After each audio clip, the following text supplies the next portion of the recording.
Ineyo ndamene ndikudziwa zimene ubwere wathu anasiya kuti tichite kuti chipanichi chipindulira Malawi komanso anthu amene tikupikisana pa mpando amene ndikudziwa bwinobwino kuti kodi manifesto ya UTM ingapindulira Malawi poyikhazikitsa motani ndineyo chifukwa ndali nawo nthawi imene timapanga plani. Mudzaona kuti anthu ambiri amaganiza kuti zimene tinkanena manifesto ya UTM ndizosatheka. Timadziwa kuti chifukwa choti sakudziwa kuti kodi tinagwirizana kuti machitidwe tidzapanga bwanji. Amene ndikudziwa ndine manifesto ya UTM manifesto imene ife timadziwa kuti tikhoza kuyikwaniritsa pogwiritsa ntchito anthu a business ndiye amene angafuna kuchita business ngati atsogoleri amene tinawo kuchipaniku kuti anthu ambiri aluntha odziwa zinthu amene tikhoza wapanga kuti akhale anthu a business orazathandiza kukhazikitsa manifesto ya UTM.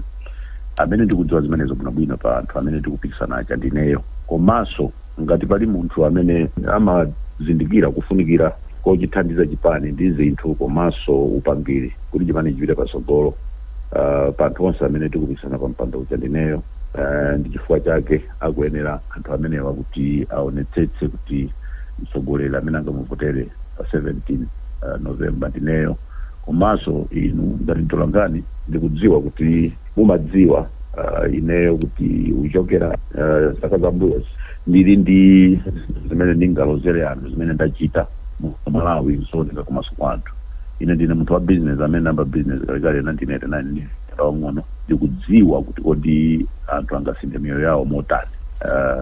Ngati mtsogoleri ndinenso munthu oti Mulungu anandipatsa mphatso yoti sindimabisa information imene ingapindulire anthu. Pala anthu ambiri amene ndaphunzitsapo ma university komanso anadzagwirapo ntchito ku business yanga ndimauza information yoyenera kuti moyo wawo usinthe panopa ndi ma business akuluakulu zimene ma delegates ndatsimikizira kuti panopo nthawi yakwana kuti tisinthe ndale kuno Malawi. Atsogoleri andale asamangokhala opempha koma athandize kuti nawonso azichita pa business.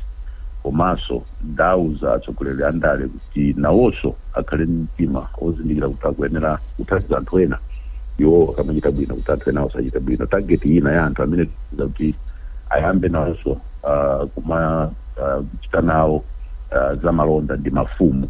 Kuno ku Malawi kulibe mafumu amene akuchita bwino pa business chifukwa choti atsogoleri amene timayika patsogolo andale samamvetsetsa ngati za business, samamvetsetsa kuti tingachite bwanji kuti anthu m'midzi nawonso apindule. Mafumu nawonso sitikuyenera wasiya mbuyo. Zonsezi madelegates ndafotokozera kuti chidwi changa ndi chotero. Komanso kumapeto kwenikweni chimene madelegates akuyenera kuzindikira ndi choti ine ndine khane amene ndikudziwa kuti munthu akakhala president wa chipani sizitanthauza kuti pali lamulo limene limamumiriza kuti anthu avomere kuti iyeyo amene adzayime ku general election kuti akhale president wa dziko. Ineyo ndili wokonzeka kuti dziko lino tiyambe kusintha machitidwe andale. Anthu azizindikira kuti president wa chipani sali wokakamizidwa ndi lamulo lililonse kuti akuyeneranso kukhala president wa dziko. Koma ngati palibe munthu wina amene akuoneka kuti angayime ku general election, president wa chipani akhozoyima ku general election kukhalanso president wa dziko. Chifukwa chake ndikuona kuti ineyo ndinayenera kuti ndikhale president amene ningasinthe maganiziro ya anthu kuti zinthu zikomere economy ya dziko la Malawi komanso anthu ayambe kupindula.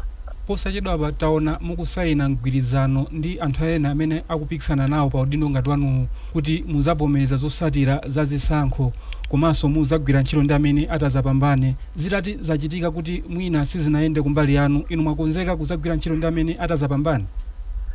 Ndinakonzeka kuti ndidzagwira ndalesa amene angawine pa chisankho chimenecho kukhala president. Koma pokhapokhapo munthu atakhala kuti akupanga zofuna za anthu a UTM. Koma ngati apanga zosiyana zimene akufuna anthu a UTM sindingathe kumugwira ntchito chifukwa chipanichi ndi cha eni ake anthu amene achivutikira kwa nthawi yayitali. Munthu akamafa amayamba kugontha makutu. MCP kudziwa kuti sidzawina ndi chifukwa chake ukakamira njira zomwe zipani zonse zikudana nazo. Koma uthenga umeneyo umapitirako koma wadukira pa njira. Titaonanso wena kuti akuti bwanja kuti ine Stephen Kalima kwa mchere m'mudzi mwaka ndiwo ndikuona kuti angochotsapo chairperson wa Meke Khayo koma enawo awasiye akatero chisankho chidzayenda bwino.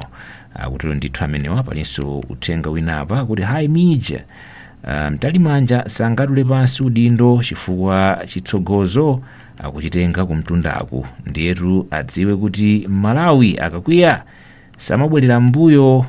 Ndiyetu asatitayitse nthawi, angopanga zimene Malawi tikufuna basi.